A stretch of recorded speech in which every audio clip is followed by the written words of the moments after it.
Hulusi sen mi yapıştırdın? Evet. Basma. Üstüne basma, tamam mı? Basma. Ama.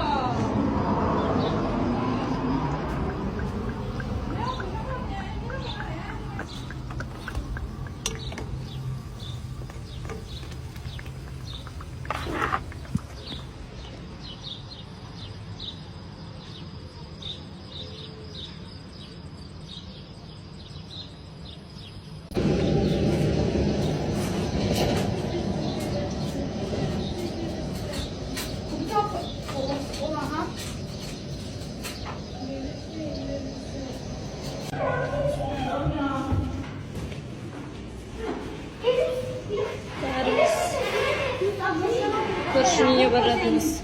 Bak gideme bak. Gel. Gelsin paket. Babaanne ben buraya kadar. Buraya kadar. Cuma günü olsa cumalısı bırak. Öyle mi yapacağız? Tamam gel burada yapacağız. Gel sen nereye yapacağız? İyi de ben hadi. Cuması mübarek olsun. Allah'ım